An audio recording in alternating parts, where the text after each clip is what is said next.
बड़ी वाली के 6 हो गए, दासी के 2, दूसरी दासी के 2, और फिर प्रभु का अनुग्रह होता छोटी वाली को 1 बच्चा हुआ। टोटल हम 11 बच्चों तक यहाँ देख पा रहे हैं। ठीक है, हम देखते हैं 30वें अध्याय के 25वें पद तक 11 बच्चे हो गए। तो वो बच्चे वास्तव में होने के ये जाति बनेगी। परमेश्वर ने कहा मैं तेरे से एक जाति बनाऊंगा और वो जाति दुनिया की जाति को आशीष देगी। अब ये जाति बनी कैसे? जो असली पत्नी थी उसे वो चाहता नहीं था, ठीक है, और जिसको वो चाहता था उसकी पत्नी थी नहीं, व्यवस्था के अनुसार, कुल के अनुसार, कुटुंब के अनुसार, और वो निकली वांछ।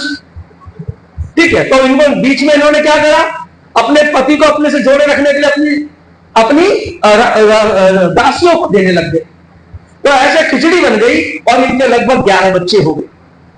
और ये परमेश्वर छोड़ेगा नहीं, क्योंकि उसने याकूब से प्रॉमिस करी है, तेरे वंश से, चाहे वो दासी से हो, चाहे तेरी अपनी पत्नी से हो, चाहे वो तेरी प्रेमिका से हो, किसी से भी हो, तेरे होंगे, मैं सब डालू। तो परमेश्वर का जो मन है ना, उसके अंदर सबके लिए प्रेम है, सबके लिए दया। और अगर आप परमेश्वर को जैसा सोचेंगे, आपके मन में भी सबके लिए प्रेम और दया आ जाए, क्योंकि वंश निकलेगा ना। तो जो याकूब को आशीष दिया, अब उससे चाहे दासी से हो, प्रेमिका से हो, कैसे भी हो, खुदा उसे आशीष देगा। हालेलुया।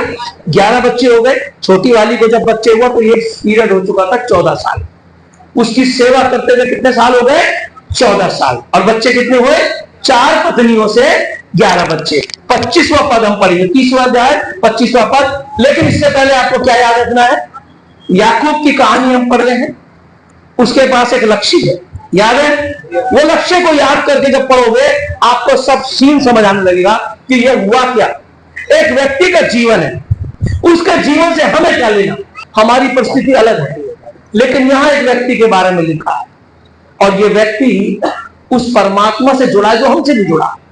उसका जीवन उस परमात्मा से जुड़ा है जो हमसे भी जुड़ा है। आप में से कितने लोग नेता बन सकते हैं, बनने की इच्छा रखते हैं? कोई इच्छा रखता है? कोई नहीं ना। तो फिर ऐसे लोगों का हमें जीवन से फायदा भी नहीं, क्योंकि हम बनना चाहते नहीं। परंतु आप में से कितने लोग मसीह जैसा बनना चाहते हैं? बहुत सारे लोग। तो आपको ऐसे व्यक्ति जुड़ते हैं जो खुद मसीह जैसा है। इसलिए ये कहानी किसके लिए है? मेरे और आपके लिए, क्योंकि ये व्यक्ति कौन है? ये मसीह है। हालेलुया।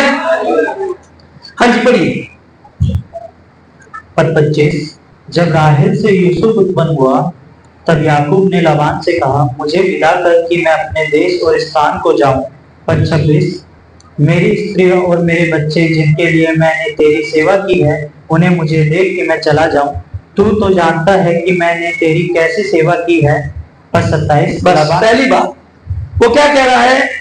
याकूब अपने मामा से, जो उसका सुसर भी है, मामा से कह रहा है कि मेरी स्त्री और मेरे बच्चे मुझे दे, क्योंकि ये तेरी देन नहीं है, ये क्या है? ये मेरी कमाई है। हालेलुया। ये मेरी कमाई। याद रखिएगा, आप जो मेहनत करते हैं, यदि आप प्रभु में हैं तो आपको ये नहीं लगेगा कि मैंने अपनी तनख्वाह ली है, आपको लगेगा ये प्रभु की आशीष मेरे हाथ में आई है ना। ऐसा होता है कि नहीं? जब आप बड़ी मेहनत से कहीं घूमने चले गए, पैसा भी खर्चा, घूम के भी आए, जब घूम के आते हैं घर बैठते तो क्या कहते हैं? खुदा बाप तेरा धन्य है ना। आपको नहीं लग रहा मैंने पैसा खर्चा, मैं मेहनत करा, मैं थक गया, मैं पहाड़ों पे गया, मैं नदियों में नहाया, थक गया, तो मैं खुदा का धन्यवाद क्यों करूं? लेकिन फिर भी मुंह से क्या निकलता है? खुदा। वास्तव में हम विश्वास करते हैं हमारे जीवन में हर पल खुदा काम करता है, और उसी की वजह से हमारे सारे काम सफल होते हैं। इसलिए लिखा भी है कि युक्ति मनुष्य बनाता है पर सफलता परमेश्वर की ओर। जो प्लान बना के चलते हैं ना, कई बार लोग ऐसे होते हैं, यार बिल्कुल सोचा था, सही टाइम पे ये पंगा आ गया, ऐसा सोचा था, सही टाइम पे वो पंगा आ गया, है ना। सही टाइम पे आंधी आती, सारे खाने को उड़ा के ले जाती है, ऐसा होता है ना। लेकिन हम जब हम सफल हो जाते, पूरे निमट जाते, कहते हैं कब तेरी दया से हुआ है। तो याकूब, जिसको खुदा ने कहा मैं तुझे दूंगा, खुदा ने कहा मैं तुझे दूंगा ना, तो तुम मेरा लक्ष्य लेके चल रहा, तुझे कुछ नहीं करना, मतलब कोई किसी और से कुछ लेने की जरूरत नहीं है, जो करूंगा तेरे जीवन में मैं करूंगा। अब लेकिन इसको पत्नी और बच्चे कहां से मिले? इसने कहा मैंने तुझसे खरीदे हैं। कैसे खरीदे? बदले में सेवा करिए भाई। खुदा कह रहा मैं दूंगा, याकूब कह रहा मैंने खरीदे हैं, ठीक है, और वो कह रहा मेरी बच्चियां मैंने उनको ब्याह दी। 3 अलग अलग बातें। वो कह रहा मैंने अपनी पत्नी, वास्तव में उसने मेहनत से खरीदे, ये तो है ना सही। अब याकूब जो कहता है मेरी मेहनत के बच्चे हैं, तो खुदा कहता है कि मैं तुझे हर एक चीज दूंगा, वंश मैं दूंगा। खुदा ने क्या कहा, क्या करूंगा, मैं तुझे वंश दूंगा। परंतु इसकी पत्नी क्या खुदा ने दी, बल्कि इसने उसको कमाया है। उस पत्नी को उसने मेहनत के पैसों से मोल लिया है। इसको हम पढ़ेंगे इसने पैसों से लिया कि कैसे, मेहनत के पैसों से मोल लिया। मैं आपको बताना चाहता हूं, जब हम खुदा के नाम से चलते हैं तो काम हमें खुद करना पड़ेगा। हालेलुया। याद रखिएगा, आप अब्राहम को देखिए, अब्राहम के पास जब लक्ष्य आया तो एक दिन ऐसा नहीं है कि वो बहुत चैन से बैठ गया हो। हर पल उसके जीवन में साथ साथ संघर्ष भी आया। हालेलुया। जब यीशु मसीह पैदा हुआ, तो यीशु मसीह जब पैदा हुआ तो उसके पैदा होते ही, होने से पहले माँ बाप के सामने टारगेट आ गया। क्या था, यूसुफ के सामने था एक कुंवारी जो गर्भवती हो चुकी है, उसे मुझे अपने पत्नी स्वीकार करना है। यूसुफ के साथ अब उस समय के दौर से सोचो कि अगर हमने पढ़ा नहीं होता, केवल लिखा होता कि एक कुंवारी कन्या थी, वो उसकी मंगेतर थी, वो गर्भवती थी, यूसुफ उसको ब्याह लाया। अगर ये लिखा होता तो हम बड़े कंफ्यूजन होते हैं, ये तो गलत बात हो गई। आप मेरी बात समझे, क्योंकि हमें यीशु के बारे में पता है, इसलिए हमने कहा कुंवारी कन्या मरियम है। यीशु ने ऐसा कहा था, इसलिए उस समय किसी को नहीं पता था। तो उस समय यूसुफ को ग्रहण करना कितना मुश्किल था उस कुंवारी कन्या के लिए, है ना। और उस कुंवारी कन्या को यह कहना कि मैं गर्भवती हूं, कुंवारी हूं, पर गर्भ अपने मां को बाप को किस चीज को समझाएगी। लेकिन उसने कहा तेरी इच्छा मेरे जीवन में। यीशु आया नहीं, आने से पहले दो आदमियों के लिए चैलेंज खड़ा हो गया। और जब वो 9वां महीना उसको पूरा हुआ, तभी उसको उस पीड़ा के समय में, हम तो कहते हैं ना गर्भवती से भैया धीरे धीरे काम करो, धीरे, ज्यादा हैवी काम हम लोग सब कहते हैं, आप जानते हैं। लेकिन वो गधी पे उसको बिठा के कहां ले गया, यरूशलेम लेके गया, बैतलहम, इतनी दूर गधे पे बिठा के। और गधा कोई कार नहीं है जो आराम से बैठे चलने पी रहे पानी, गधा गधा ही है। आप बहुत देर तक बैठे तो छिल जाएगा सारा। कभी लंबी सवारी करके देखना, मैं एक बार ट्रैक्टर में बैठ गया था, मेरे दोस्त ने खेत में बिठा दिया, ट्रैक्टर पे वो मटकाट होता ना पहिए को ऊपर लोहा, उस पर बैठ गया, धुपुन धुपुन बोले, मैंने कहा रोक दे भाई, बुरा हाल हो गया मेरा। ये तो मैं जवानी की बता रहा हूं, अब तो मैं लेट ही जाता वहां पर, इतना बुरा हाल हो गया मेरा। वो तो वो ऐसे ऐसे ऐसे वो गद्दी में बैठा आराम से, एक ही गद्दी होती ट्रैक्टर में। तो मैं सोचता हूँ घोड़े पे बैठे बैठे, गधे पे बैठे बैठे लोगों के हालों में इतने लंबे जाते थे। उनके लिए चैलेंज था, क्योंकि यीशु आया, उनके घर में यीशु था, लेके चले, घर छूट गया। उसके बाद वहां से कहां पहुंच गए, सीधा मिस्र पहुंच गए, देश छूट गया, देश छूट गया।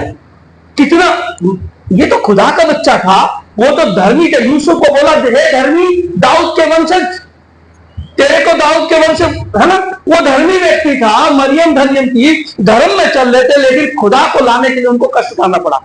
इसको समझ पा रहे हैं आप, ये कैसा धर्म है कि भाई हम दुख में आ जाएं।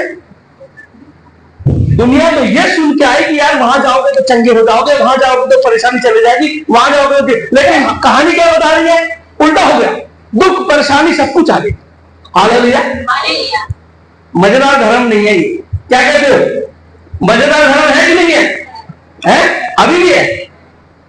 जब अब्राहम के पास लक्ष्य आया, आराम से रह रहा था, उसका भाई वहीं रुक गया था, उसका भाई वहीं रुक गया था। याद है अब्राहम का भाई हारान और नाहोर की बेटे मिल्का, मिल्का के बेटे बतूएल, बतूएल के बेटा ये लाबान था, ठीक है। ये वहीं रुक गया था, बहुत मौज में थे, नौकर चाकर दास दासी सब थे। परंतु अब्राहम चल गया अपनी पत्नी और भतीजे को लेकर, याद है। पर जब ये चला तो दुख दुख दुख दुख दुख, है ना, याद है। तो क्या मैं आपको खुदा में डिस्करेज कर रहा हूं, आपको गिरा रहा हूं। वो भाई मजे से है, नाहोर मजे से है, लेकिन अब्राहम के पास लक्ष्य है, खुदा ने कहा मैं साथ रहूंगा, लेकिन परेशानी के साथ चल रहा है। हालेलुया। लेकिन जब अब्राहम की राजा के साथ तुलना की गई तो कौन ज्यादा शक्तिशाली पाया गया, किसके पास सेना ज्यादा थी, किसके पास पावर ज्यादा थी। अब्राहम अपने मन में सोच रहा था मुझ में ताकत है, मुझ में सेना, बल्कि उसका बंदा राजा आके बोला सेनापति भाई साहब तुम में पावर ज्यादा है, क्योंकि तुम्हारे साथ परमेश्वर। हम खुदा के लक्ष्य को लेके चलेंगे, हमें चलना पड़ेगा, याद रखिएगा, हमें चलना पड़ेगा, लेकिन खुदा साथ चले। हालेलुया। वो चाहता है कि तुम चलो। खुदा ये नहीं कहता तुम ऊपर ऊपर तैर के निकल जाओ, ये इनको दुख में मरने दो, ऐसा नहीं कहता, बल्कि इसी में से निकलना है, क्योंकि उसने पृथ्वी को किसी लक्ष्य से बनाया है। अदन की वाटिका को बनाया है, पृथ्वी को बनाया है, और उस नए आकाश और पृथ्वी को बनाया है। या अगर आपको प्रकाशित वाक्य याद आ जाए तो एक लक्ष्य है। अदन देख, अदन की वाटिका देख, परमेश्वर की संगति कैसी है, और जब पृथ्वी भेजा तो यहां से तुझे तैयार होना है उस जगह पर जहां हमेशा तेरे पास अदन बना रहेगा। यही लक्ष्य है। पूरी बाइबल यही सीन समझाती मनुष्य को। तो अब इस अब्राहम याकूब की बात करें तो याकूब के पास लक्ष्य है, उसको अपने में से एक वंश पैदा करना है, एक जाति बनानी है जो जगत को आशीष देगी। उसी की वजह से हमें आशीष है, याद रखिएगा। अगर वो याकूब नहीं होता, उसके यूदा का सिंह नहीं होता, उससे यीशु नहीं होता, तो मेरे और आपका उद्धार भी नहीं होता, है ना। उसी की वजह से तो याकूब जब वहां आया तो उसका मन कहां लग गया? उस छोटी लड़की पर उस कुल में आया, पर कुल की तरह का चला नहीं। किसी अगर आप मसीह में आ गए, आप सोचे मेरे घर में मसीह परिवार में मेरा परिवार मिक्स हो जाए, शादी ब्याह हो जाए, लेकिन व्यवहार मसीह जैसा ना हो तो फिर फायदा नहीं, ना उसको ना आपको। तो याकूब जब आया तो उसने क्या गलती कर दी? परंपरा क्या थी? बड़ी की शादी। तो याकूब ने लक्ष्य कहां लगाया? छोटी पर, और उसके बदले में 7 साल। फिर भी छोटी को छोड़ा नहीं कि चलो भाई सब परंपरा नहीं तो छोड़ दो, बल्कि उसने कहा नहीं, मुझे फिर भी वो चाहिए, और उसने उसको पाने के लिए भी 7 साल, 14 साल हो गए। इसी के बीच में खिचड़ी बन गई और उनके 11 बच्चे हो गए, दासियां भी जुड़ गई। हालेलुया। तो जब हम खुदा के लक्ष्य को लेकर चलते हैं और शरीर और मन की अभिलाषाएं भी जुड़ जाती हैं और दुनिया के साथ साथ जब जीना सीखते हैं, तो हमारा जो है ना समय लंबा खींच जाता है। क्या समय? वो आशीष, वो लक्ष्य हम जल्दी नहीं पार कर पाते। आपको पता है आदम कितने साल जिया? मतुशेले कितने साल जिया? मोटा मोटा बताओ तो, कोई तो तुक्का मार दो। 900 साल। 900 साल एवरेज कितनी है? 900 साल, 800 साल, 900 साल पहले, ठीक है। लेकिन हनोक 365 साल। मनोज कह रहे भाई मैं मेरे को क्लियर नहीं, 300 है प्लस 365, उससे ऊपर वाले 600, 700, 800, 900, इसके नीचे वाले 600, 700, ये 365 क्यों? हम सबको कहां जाना है? हमको कहां जाना है? स्वर्ग में जाना है। और हम लोग कहां गया? पर जल्दी चला गया। बाकी लोग 900 साल, इसके इधर वाले 900 साल, ये कितने में निकल गया? क्योंकि खुदा के साथ साथ चलता रहा भैया, ना याकूब की तरह इधर देखा, ना इसहाक की तरह उधर देखा, सीधा सीधा खुदा के साथ, तो जल्दी निकल गया। चल भैया जा, समझ आई आपको? आप जल्दी जा सकते हैं। लिखा है कि मैंने अपने प्रिय को इसलिए उठा लिया कि संसार के परिश्रम से छूट जाए। समझे? खुदा नहीं चाहता तुम्हें परिश्रम में रखना, पर हम लोग जो पहला कदम रखते हैं वही फंस जाते हैं। हम दुनिया और शरीर में फंस जाते हैं, इसलिए हमारे कदम लंबे हो जाते हैं, हमारा रास्ता लंबा हो जाता है, हमारी प्रॉब्लम खड़ी हो जाती है। कुछ समय हमें रहना पड़ेगा। 365 साल कम नहीं थे संसार में रहना। उस समय जब दुख और परेशानी और लोग बुराई में जी रहे थे, उस समय में 365 साल निकाल दिए उसने। कैसे? खुदा के साथ बन के, है ना। आज भी बड़ा चैलेंज है, बहुत चुनौती है, चारों चुनौती है। उसमें रहते हुए हम खुदा के साथ, अगर मैं कहता हूं सच्चाई से अगर 10-15 साल भी निकाल दो तो प्रभु कह जाए ऐसे आ जा भाई, तूने अपना टारगेट पूरा कर दिया। हालेलुया। ये जरूरी है। यीशु ने परीक्षा दी थी। मैं आपको फंसा नहीं रहा हूं, परंतु मैं आपको वो तैयार कर रहा हूं जो तैयारी हमें करनी ही पड़ेगी। जब खुदा ने इसको लक्ष्य दिया है तो दुनिया में से लेके उस लक्ष्य को पूरा करना है, दुनिया में करना है ना, क्योंकि इसके द्वारा हमें आशीष आनी है। याकूब के द्वारा हमें आशीष। अगर याकूब नहीं होता, याकूब क्लियर नहीं करता उस काम को, तो मैं और आप नहीं होते। हम बलिदान चढ़ा रहे होते, हम पशु मार रहे होते अपने उद्धार के लिए।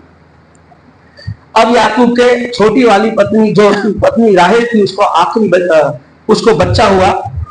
जब बच्चा हुआ कुछ 14 साल हो गए, तब अपने मामा से कहता है कि मुझे जाने दे, मुझे विदा कर, ये जो परिवार है ये मेरी कमाई है, तूने मुझे नहीं दिया और ना मुझे तुझसे कुछ चाहिए, क्योंकि मेरी आशा कहाँ है और मुझे भेजने वाला मुझे सब कुछ देने की सामर्थ। समझ आई? इसका कमाना ये है, और ये बिल्कुल सही चीज। जब खुदा आपको लक्ष्य देगा तो खुदा आपका साधन भी छोड़ेगा। उसने कहा कि जब तुम जाओ तो ना तो थैला लेना, ना पैसे लेना, ना पर्स लेना, ना कुछ लेना, मैं साथ चलूंगा। हालेलुया। ये कहा ना, मैं साथ चलूंगा। लक्ष्य याकूब वाला ही रहेगा। आपका और मेरा लक्ष्य भी क्या रहेगा? याकूब वाला रहेगा। क्योंकि हमें क्या करना होगा? बहुतों को छुटकारा देना है, बहुतों को खुदा के पास लेके जाना। तो याकूब कहता है कि जो है वो मेरा है और मेरे खुदा ने मुझे दे रखा है, उसने आशीष दी है उसने। ठीक है, पढ़िए आगे 27। लाबान ने उससे कहा, यदि तेरी दृष्टि में मैंने अनुग्रह पाया है तो यहीं रह जा, क्योंकि मैंने तेरे अनुभव से जान लिया है कि यहोवा ने तेरे कारण से मुझे आशीष दी है। हालेलुया। अब क्या कहता है मामा? अगर तेरी नजर में मैंने कुछ अच्छा किया होगा तो कहे बहुत अच्छा, मामा बहुत अच्छा है, ससुर बहुत अच्छा है, स्वामी बहुत अच्छा है। तो उसने कहा अगर मैंने तेरी दृष्टि में अनुग्रह पाया है तो तू यहीं रह जा। मैं तुझे रख इसलिए रहा हूं क्योंकि मैं जानता हूं कि तेरे साथ तेरा परमेश्वर है और उसकी वजह से तेरे कारण मेरे पास आशीष आई। हालेलुया। ये बात सत्य है, मैं हमारी अजवाइनी बात है और दावे की बात है। मैंने आपसे कहा था उस दिन भी, पिछले प्रचार में भी, और मैं फिर कह रहा हूं, यदि आप बड़ी ईमानदारी से खुदा के साथ हैं, आपके घर में प्रार्थना चलती रहती है तो आपके आसपास का माहौल भी अच्छा हो जाएगा। झगड़े, दारूबाज, ये सब चीजें खत्म हो जाएंगी। मुझसे लिख के ले लो, लिख के ले लो, क्योंकि खुदा आपकी आवाज से खुदा वहां प्रकट होगा। शैतान और उसके काम करने वाले, शैतान भाग जाएगा उनके काम करने वालों के अंदर से। लोग वही रहेंगे लेकिन आशीष आएंगी। आप महसूस करना इस बात। उस अब्राहम क्या कहता है? मैंने जान लिया कि तेरी वजह से मेरे घर में आशीष आएगी। अगर आप आशीषित हैं तो आप जहां काम करेंगे वो मालिक आशीषित होगा। आप जिस परिवार में जाएंगे परिवार आशीषित होगा और लोग कहेंगे धन्य हुए आप मेरे घर आ गए। क्या कहा था उसने? कि लोग कहेंगे धन्य हुए हमारे घर ही आ गया। ये सुहाने पांव आपके हो जाए। पर क्या होना चाहिए? आपके साथ आशीष होनी चाहिए। आशीष कब होगी? आशीष क्या है? आशीष क्या है? अगर हम संसार में रहे तो हमारी भौतिक वस्तुओं में आशीष, और अगर हम शरीर में रहे तो शरीर स्वस्थ होना चाहिए। अगर हम आत्मा में रहे तो आत्मा में हमारे सारे काम पूरे होने चाहिए। यही है आशीष, है ना? हम थोड़ा करें और ज्यादा खाते, इसको आशीष कहते हैं।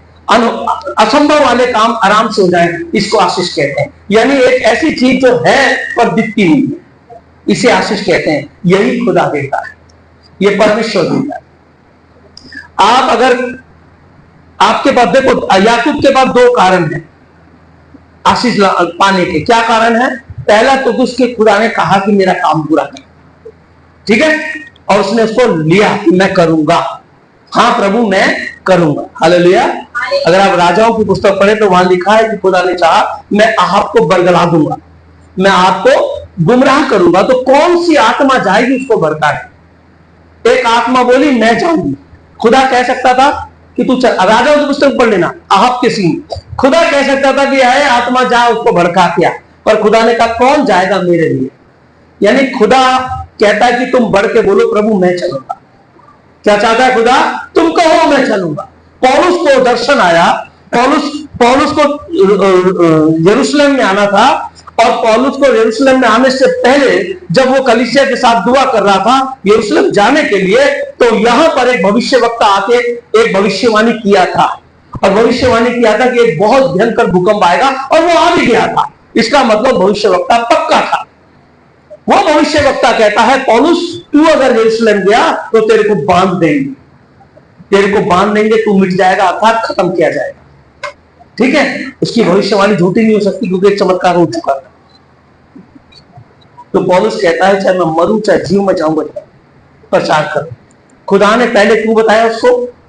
क्योंकि खुदा कहता है तेरी इच्छा से होगा, मेरे से नहीं। अगर तू कहेगा तो मैं लेके जाऊंगा, नहीं तो दूसरा जाएगा। समझे? मतलब खुदा क्या चाह रहा है? आप कहें प्रभु मैं रेडी। याकूब ने क्या किया? मैं रेडी नहीं हूं बल्कि मैं तो लपक के जाऊंगा तेरे काम की। याकूब ने यह किया ना, उसने लादा नहीं, खुदा ने लादा नहीं उस पर, उसने लपक के उस काम पर पकड़ा, पहले ले लिया, अपने भाई से पहले छीन के चला गया। जब ये लक्ष्य हमारे साथ होगा कि प्रभु मैं तेरे काम को करूंगा, तो आपके काम में खुदा साथ चलेगा। क्योंकि खुदा क्या चाहता है कि तुम बढ़ के कहो प्रभु मैं तैयार। आपके परिवार में कई लोग हैं जो खुदा को नहीं मानते। आप कितनी नाक रगड़ रगड़ के दुआ करते हैं पर नहीं मानते, है कि नहीं? नहीं मानते। क्यों? खुदा क्या चाहता है? वो कहे खुदा मुझे भूले, वो कहे कि मुझे खुदा भुला, तो आप सोचेंगे फिर मैं दुआ क्यों करूं? जब खुदा ये कह रहा है, खुदा ने कहा एक दिन आएगा जब वो अपने आपे में आएगा, और जिस दिन वो आपे में आएगा कहेगा चलो पिता की कर, हालेलुया, चलो पिता की कर। तो फिर आपकी दुआ का क्या काम है? फिर आपकी दुआ, आपको यहां तक समझ आई मेरी बात? फिर दुआ का काम यह है कि आपको उसे बता के रखना है आसपास की, मेरा भी कोई पिता है, जो मेरा पिता है वो तेरा पिता है, जो मुझे आशीष देता है वो तुझे आशीष दे सकता है। आप अपने कामों से, अपनी प्रार्थना से बता सकते हो, कोई और भी है जो बचा लेगा। जब बिल्कुल इसके दिमाग से हट जाएगी बातें, तो वो आपे में भी नहीं जान पाएगा कि मेरा कोई पिता है। इसलिए आपकी दुआ की जरूरत है। परंतु जिस दिन वो कहेगा खुदा मुझे बुला, उसी दिन खुदा पकड़ लेगा। हालेलुया। तो जब याकूब ने उस टारगेट को पकड़ा, और फिर वो कहता है कि मैं, अब लाबान कहता है मुझे क्या दूं, तेरी सेवा के बदले में क्या दूं? मैं जानता हूं तेरे साथ परमेश्वर, मैं चाहता हूं कि यहां रहे। देखिए आगे क्या हुआ। पद 28, लाबान को क्या दिखा कि इसका परमेश्वर इसके साथ है, इसके परमेश्वर की वजह से आशीष है। लाबान को यह दिखा। आमीन, आमीन, मतलब ऐसा ही, आमीन। लाबान को यह दिखा, मामा को दिखा। पर याकूब क्या कह रहा है? याकूब क्या कह, वो कह रहा है तेरा परमेश्वर तुझे आशीष देता है, पर याकूब कह रहा है मैंने मेहनत करी। याकूब क्या कह रहा है? फिर से पढ़ेंगे बेटा इसी पद को, ऊपर से आगे एक बार। पद 29, उसने उससे कहा तू जानता है कि मैंने तेरी कैसी सेवा की है। 27वें पद से बोलो, 27वें पद। पद 27, लाबान ने उससे कहा यदि तेरी दृष्टि में मैंने अनुग्रह पाया है तो यहीं रह जा, क्योंकि मैंने तेरे अनुभव से जान लिया है कि यहोवा ने तेरे कारण से मुझे आशीष दी है। फिर उसने कहा तू ठीक बता कि मैं तुझे क्या दूं और मैं उसे दूंगा। उसने उससे कहा तू जानता है कि मैंने तेरी कैसी सेवा की है और तेरे पशु मेरे पास किस प्रकार से रहे। मेरे आने से पहले वह कितने थे और अब कितने हो गए हैं। क्या कह रहा है याकूब? मेरी सेवा, मेरी मेहनत, मेरे आने से यह हो गया, ये तो तू जानता है। पर लाबान क्या कह रहा है? तेरे खुदा ने आशीष दी। इसका क्या मतलब हुआ भाई? याकूब को कहना चाहिए आमीन, खुदा बाप तेरी दया से मैं बढ़ गया, ये कहना चाहिए। लेकिन याकूब क्या कह रहा है? मैंने मेहनत करी। क्यों कह रहा है वो ऐसा? वो घमंडी नहीं है, वो खुदा से अपने आप को ऊंचा नहीं, वो मुझे और आपको बताना चाहता है खुदा आपकी मेहनत में आशीष देगा। समझे आप बैठे बैठे सोचो कि मैं दुआ कर रहा हूं, काम पे नहीं जाऊंगा, ऐसा नहीं होगा। जो भी आपका काम है, चाहे आप पढ़ने वाले बच्चे हैं, आप पढ़ेंगे तो खुदा पास करेगा। आप थोड़ा पढ़ेंगे ज्यादा काटोगे, थोड़ा बोगे ज्यादा काटोगे। आप घर में काम करने वाले हैं, घर में आपका खाना पकाने, साफ सफाई का काम है, या आप बाहर काम कर रहे हैं, आप उसमें कैसी सेवा करी? इसने कैसी सेवा करी? कहता प्रभु धन्यवाद, बस 2 चक्कर मार ले चल बैठ जाता हूं। कहता प्रभु, है ना, सारे दिन ईंटा ढोना है, 2 बार ईंटा ढो चल बैठ जाता हूं, प्रभु तेरा धन्यवाद, तूने बात परिश्रम बस इतना। ऐसा नहीं करा, उसने रात दिन सेवा करी। आप समझे? हमने पिछली बार क्या देखा था? शक्ति कौन देता है? शरीर को शक्ति कौन देता है? तुझसे ही मिलती है शारीरिक बल। क्यों चाहिए शारीरिक बल? लेटे लेटे खाट में दुआ कर सकते हो, खाट में दुआ लेटे लेटे कर सकते हो। यही याकूब जब बिल्कुल बुरा हो गया, लगभग 130 साल का हुआ, इसने अपने बच्चे को आशीष दी। 130 नहीं कहूंगा, थोड़ा कम, 120 मान लो। इसने अपने बच्चे को आशीष दी और खटिया पे से उठकर लाठी का सहारा लेकर घुटने होकर धन्यवाद किया। लेटे लेटे कर सकता था, बहुत बुरा था। खास लिखा है इस बात को, खास लिखा है, खुदा को उसने घुटने होकर धन्यवाद किया। समझे? क्योंकि ये जरूर खुदा क्या चाहता है? नाच के, गा के, उछल के, कूद के, कुतले होके उसकी महिमा की जाए, है ना। मुर्दों को उसने जिंदा क्यों करा? मुर्दों में जान क्यों डाली? लेटे लेटे पड़े रहो, सारे खाते रहो, मैं मुंह में लाता रहूं, तुम हालेलुया बोलते रहना। खुदा क्या चाहिए? अगर आप अब्राहम जैसे सामर्थी हैं तो भी चलो, समझे आप? अगर आप यूसुफ जैसे धर्मी हैं तो भी चलो, मरियम जैसे धर्मी है तो भी चलो। बैठो मत, खुदा में सरगर्म बनो। हालेलुया। उसने कहा हाँ मैंने मेहनत करी और उस मेहनत पर मेरे पिता ने आशीष। हालेलुया। आप समझे? अपना सोच बदल देना, काम में पीछे नहीं हटना। सुलेमान क्या कहता है? जो लोग आलसी होते हैं वो टुकड़ों के लिए मरते हैं। मतलब उन्हें टुकड़े के लिए लालसा रहती है, एक रोटी मेरे मुंह में आ जाए। समझे आप? और दाऊद का पिता क्या कहता है, मैंने जीवन भर किसी मसीह को भीख मांगते नहीं देखा। समझ रहे आप? दोनों बातें एक में आप, मसीह को भीख मांगने की जरूरत नहीं है, खुदा दे देगा। लेकिन खुदा कब देगा? जब याकूब की तरह तैयार रहोगे करना है। हालेलुया। अपने काम को बहुत ईमानदारी, बहुत वफादारी से करो, ऐसा नहीं कि घड़ी देख देख के। याद रखिएगा। हाँ जी, पढ़िए। 35 और यहोवा ने मेरे आने पर तुझे आशीष दी है। फिर कहता है, यहोवा ने मेरे आने पर, मेरे काम मैंने पूरा किया तो यहोवा ने उसको आशीष दिया ना। बहुत सारे बच्चे पढ़ते नहीं है, फिर आगे दुआ करते, पास्टर जी कल इसका पेपर है, परसों उसका पेपर है। अरे आप पढ़ो, खुदा आपको समझ देगा। मैं जानता हूं, पता क्या है, आधे से ज्यादा बच्चे तो रट्टे वाले बच्चे, तो रट्टे वाले। ऐसी पढ़ाई किस काम की? समझने वाले होने चाहिए, वो पढ़ाई आपके जीवन में काम आ जाए। हाँ जी, पढ़िए। पर मैं अपने घर का काम कब करने पाऊंगा? हालेलुया। क्या कह रहा है? मैं अपने घर जाऊंगा, मुझे जाने दे, 14 साल हो गए, अब मैं अपने घर का काम कब करूं? क्या काम था इसका घर पे? क्या काम था भाई? कितने नौकर चाकर करते पता है आपको? कितने नौकर चाकर करते? 1000 तो इसके बाप के समय में, दादा के समय थे, और उसके दादा को प्रभु ने इतना बढ़ाया। उसके बाद उसके पिता के समय पिता को इतना बढ़ाया कि राजा आ गया भैया, हमारे देश से भी ज्यादा हो गए। कितने लोग, कितना धन, कितने दास दासी, फिर भी ये कह रहा है कि मुझे घर जाके काम करना है। क्या काम करना है?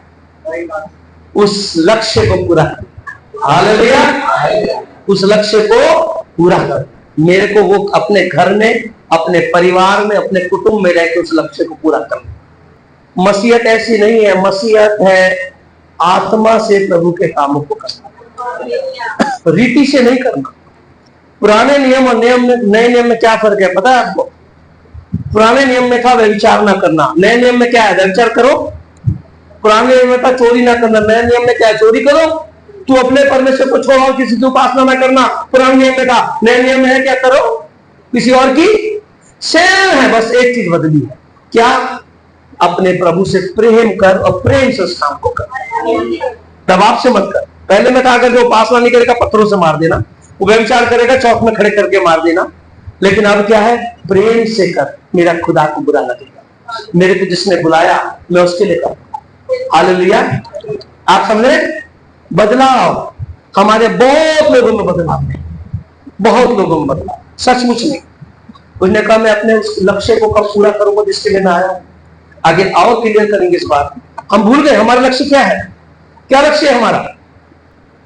हम मसीह में इसलिए आए कि हम चंगे हो जाए, चंगे हो गए काम खत्म। इसलिए आए कि परेशानी हो जाए, खत्म हो जाए, हो गई काम खत्म। क्या यही था हमारा लक्ष्य? आए तो मुस्लिम थे, लेकिन आते ही आपको समझाया गया कि परमेश्वर आपका पिता है और वो आपको स्वर्ग लेके जाएगा और आपको अपने जीवन में अपने आप को स्वर्ग के लिए, यही बताया ना आपको। इससे अलग तो कुछ नहीं है। क्या लक्ष्य है हर एक विश्वासी का? एक प्रचारक का क्या काम है? उसका काम है परमेश्वर के लोगों को वहां लेके जाना। यही काम है ना। प्रचारक का काम क्या है? परमेश्वर का वचन से लोगों को प्रभु के लिए तैयार करना, उसको वहां पर लेके जाना। हालेलुया। और लोगों का क्या काम है? अपने आप को तैयार करना दुल्हन के समान, कि अपने दूल्हे के साथ वो जा सके। हम किसका इंतजार कर रहे हैं? पौलुस कहता है तुम्हारी एक आशा, बताओ क्या आशा? क्या आशा है? यीशु मसीह आए। आशा है ना। क्या के लिए आएगा? उसको ले जाने, उसको ले जाने। किसके लिए आशा है? यीशु आएगा, मनोज को ले जाएगा, अनिल भाई को ले जाएगा, ये आशा है? नहीं, वो आएगा मुझे ले जाएगा। मुझे नहीं पता वो कैसे चल रहा है, आपको नहीं पता मैं कैसे चल रहा हूं। आपको बताना चाहिए यीशु मसीह मेरे लिए आएगा। यही आशा है कि कुछ और है? यही आशा है। तो वो आएगा तो किसके लिए आएगा? अब जब मेरे लिए आएगा तो क्या मैं तैयार हूं? यही तो हमारा लक्ष्य है। यहां पर हमें हर वक्त क्या होना है? तैयार रहना है। कभी भी दूर आ जाएगा। याकूब को 14 साल हो गए पर अभी भी तैयार है। उसका दिमाग कहां है? मैं उस काम को कब करूंगा। हालेलुया। कितने लोग भूल चुके हैं मैं किसके लिए प्रभु में आया। हम भूल गए ना। अपना जीवन एक बार सोच के देखना, एक बार सोच के देख। अपने फेसबुक फ्रेंड्स देखना, आप लड़के हैं लड़की, अपनी रील्स देखना जो आप डाल रहे हैं, रील बना बना के नाच नाच के जो डाल रहे हैं, क्या वो एक मसीह की निशानी है? क्या आप इसलिए तैयार हैं? आप अपना डांस इसलिए यूट्यूब में डाल रहे हैं, अपनी वीडियो बना के डाल रहे हैं क्योंकि मुझे प्रभु लेके आएगा। एक बैकग्राउंड में गाना चल रहा है, आप यहाँ नाच रहे हैं, आप लड़के हैं क्या लड़की हो, आप नाच रहे हैं इसलिए कि देखो मेरे को प्रभु लेने आएगा, मैं तैयार हूं नाचने गाने में। यही है मसीह, हमारे कपड़े यही है मसीह, यीशु मुझे ले आएगा मैं तैयार हूं। यहां से रेडी होना है। याकूब पूरी मेहनत कर रहा है, बाप के पास कोई कमी नहीं थी, खुदा की सामर्थ साथ में थी, पूरी मेहनत कर रहा है और अपने आप को संसार छुड़ाकर संसार के लिए तैयार कर रहा है। यही लक्ष्य है। ये कहानी इसलिए है, छोटी सी कहानी, एक बहुत बड़ी बात है। हालेलुया। हम मसीह में आ गए तो हलवा नहीं बढ़ गया, हम मसीह में आ गए तो शुरुआत तो अब हुई है। क्योंकि इससे पहले तो हम सोच रहे थे कि यहाँ 80 साल 90 साल जिएंगे, 5 मकान बना लो, बिल्डिंगें बना लो, धन दौलत इकट्ठी कर लो, पहले ये सोच रहे थे। और अब सोच रहे कि नहीं भाई, घर तो वहां, पिता तो वहां, जाना तो वहां, जाना तो वहां। अब तो पता चल गया, अब तैयारी क्या की, अब तैयारी है वहां की। लेकिन बहुत से लोग तैयारी को छोड़ चुके हैं। याकूब को दिख रहा है सामने, उसने कहा मेरे पिता ने तेरे को आशीष दे दी, मेरा पिता मेरे साथ है, पर फिर भी मुझे अपने पिता के काम को करना है, मुझे वहीं जाना है, मेरे घर मुझे जाना है, मेरे घर, मेरे पिता के घर जाना। इसने कहा बहुत सारी हजारों भेड़ बकरियां की, हजारों, याद रखिएगा कितनी थी, 1000, 1000 नहीं, हजारों। कितनी? हाँ, वो मैं साबित करूंगा कैसे कह रहा हूं। हजारों भेड़ किसकी थी, लेकिन किसकी थी? लाबान मामा की थी। ये क्या कर रहा था, वह उनकी सेवा कर रहा था, तो फ्री में रहना नहीं चाहता था। और उसने खुद कहा कि इन औरतों के लिए 7 साल सेवक बनूंगा, फिर अगली के लिए 7 साल, 14 साल सेवा करी। हजारों भेड़ बकरियां हो गई। तो कहता है कि मुझे जो तू मेहनताना देना चाहता है, मुझे जो तू तनख्वाह देना चाहता है, बदले में तेरा धन तो भेड़ बकरियां तो देगा, तो तू ऐसा कर, जितनी भी भेड़ें काली हो, कितनों ने काली भेड़ देखी है, काली भेड़ देखी है, काली भेड़, याद रखिएगा, ग्रे नहीं कह रहा हूं, काली, ऊंचा हाथ उठाओ, काली अगर देखी है, बहुत कम लोग हैं, मैं तो कभी कभी देखी, बहुत कभी कभी देखने को बहुत कम लोग। सफेद कितनों ने देखी? सबके हाथ उठ गए, मतलब भेड़ सबने देखी है, पर काली 5 लोगों ने, 7 लोगों। मैंने भी आज तक नहीं देखी, आज तक भेड़ें देखी है पर आज तक काली नहीं देखी। तो इसका मतलब बहुत कम चांस है काली के। उसने कहा अब से जो काली भेड़ होगी वो मेरी होगी। और चितकबरी, धारी वाली बकरियां किसने देखी? धारी वाली, धारी। और नॉर्मली बकरियां किसने देखी है? धारी वाली, जिसमें जो जिराफ की तरह। मैंने भी कोई एक आध धारी देखी, लेकिन बहुत सारी धारी वाली नहीं देखी, यानी ये भी बहुत कम चांस है। चिट्टी वाली, चिट्टी समझते हैं, पट्ट पट्ट पट्ट पट्ट, भेड़ भी और बकरी भी चिट्टी चिट्टी वाली है, डब्बे डब्बे वाली है ना, ये भी कम होती। नॉर्मली आपको नॉर्मल दिख जाएंगे, लेकिन खास आकर देखोगे तो कम मिलेगी। इसने कहा जो, मेरे शब्दों में इसने कहा जो सबसे कम होंगी, जो कम दिखती होंगी, जो कम डिजाइन की होंगी वो मेरी, और जो आम है वो सब तेरी। तो किसके लॉटरी आ गई? लाबान की खुल गई लॉटरी। तो लाबान बोलो कह रहा मैं आज तेरी भेड़ बकरियों के बीच में से जाऊंगा और चिट्टी वाली को, काली वाली को सबको अलग कर दूंगा। तो ये सब किसकी हो गई? मेरी। और वो सब किसकी हो गई? तेरी। अब और जब आगे को मेरी मजदूरी की चर्चा तेरे सामने चले, तब धर्म की यही साक्षी होगी, अर्थात बकरियों में से जो कोई ना चिट्टी वाली ना चितकबरी हो, और भेड़ों में से जो कोई काली ना हो, यदि मेरे पास निकले तो चोरी की ठहरेगी। मेरे पास सिर्फ कैसी होंगी? काली भेड़ें, चितकबरी भेड़ें, धारी वाली बकरियां, चिट्टी वाली बकरियां। अगर नॉर्मल होगी तो वो मेरे को तू चोर कहना, ठीक है? तो कह रहा मैं आज तेरी भेड़ों के बीच में से होकर निकलूंगा। इसका मतलब क्या है? मैं आज अलग अलग कर दूंगा उसको। काय के लिए कर देगा भाई? काय के लिए कर देगा? अपनी मजदूरी के लिए। अब देखो मामा ने क्या करा। 34 तब लाबान ने कहा तेरे कहने के अनुसार हो।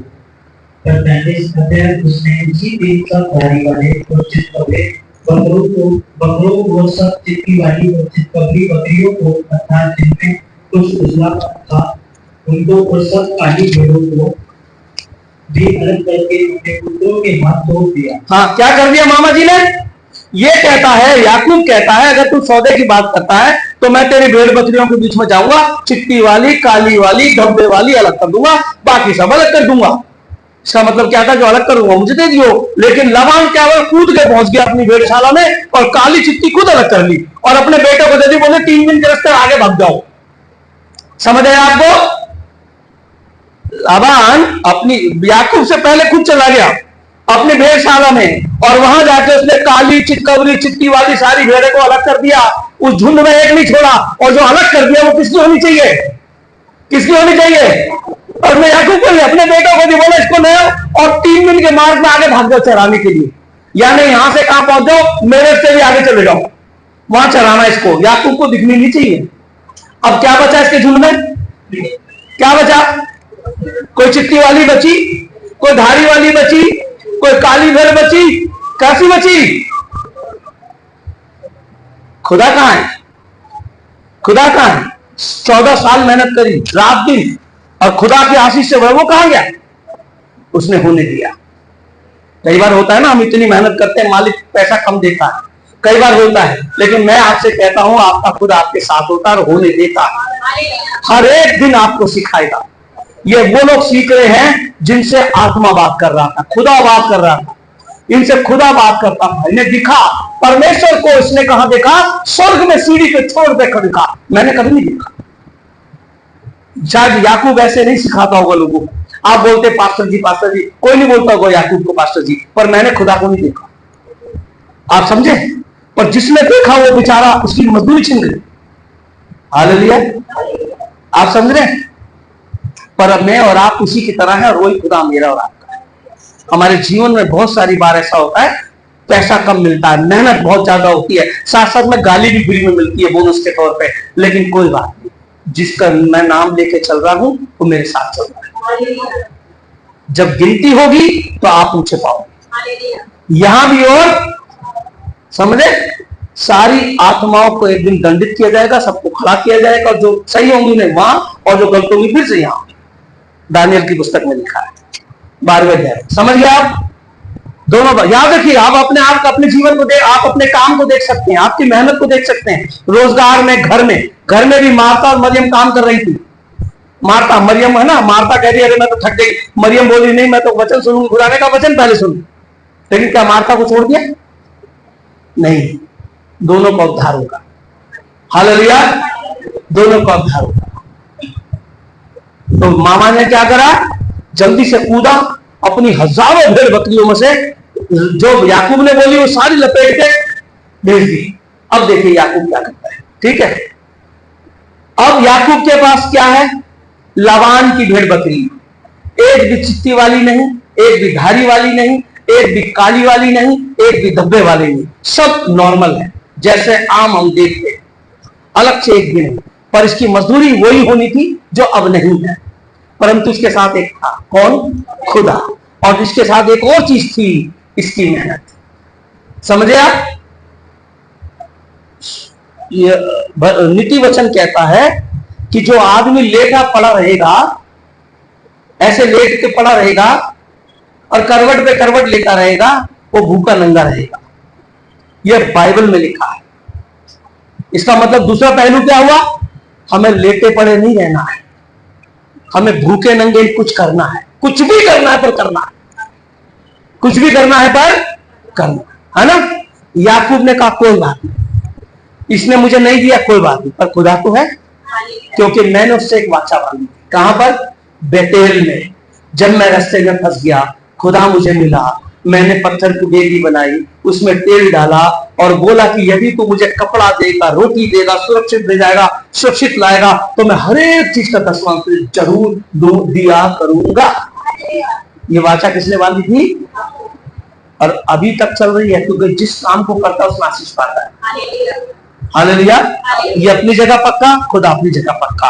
और लक्ष्य क्या है? खुदा। हमारा मकसद सिर्फ रोटी कपड़ा मकान नहीं होना चाहिए, मकसद होना चाहिए खुदा का, ये सब चीजें तुम्हें मैं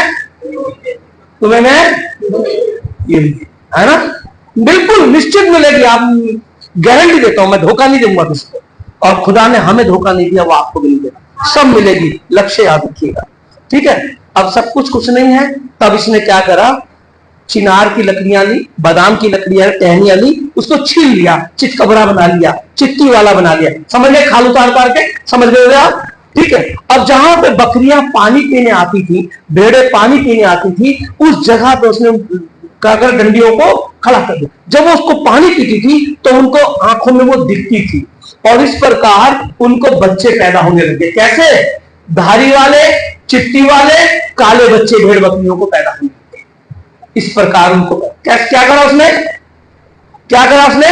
टहनियों को लिया, मोटी टहनियों को लिया, उसको छील लिया, जैसे ब्लेड से छील लेते हैं, चितकबरा बना लिया, बीच बीच में निकाल के, जैसे जिराफ होता है ऐसे, और उनको कटौती के पास जहां पानी पीने आते जानवर वहां रख दिया। जब वो पानी पीते थे, उसको देखते थे, उनको गर्भधारण होता था, तो उनके रंगीन बच्चे, यानी चितकबरे बच्चे, धब्बे वाले बच्चे, काले बच्चे ऐसे पैदा होते थे। ऐसा हो सकता है? ऐसा हो सकता है? हाँ या नहीं बोलो भाई, छोड़े में नहीं हो सकता। कोई लॉजिक तो बनता नहीं। मैं तो रोज बिल्ली कुत्ते के सामने बैठे रहता हूं, कोई भी कुत्ता इंसान जैसा नहीं पैदा हुआ, समझ? अरे लोग आपस में समझ के नहीं समझ सकते लेकिन याकूब ने किया, और उसके बहुत सारे जानवर हो गए, खुदा ने उसको दिया। आगे लिखता है, याकूब कहता है कि जब इनका प्रेगनेंसी का समय आया, रिसीविंग का समय आया, गर्भधारण का समय आया, गाभिन होने का समय आया, तब मैंने खुदा ने सपने में दिखाया कि जो इनके ऊपर बकरे इनके साथ रिलेशन कर रहे हैं, वो चिट्टी वाले हैं, काले हैं, धब्बे वाले। कौन कौन दिखा रहा है? परमेश्वर।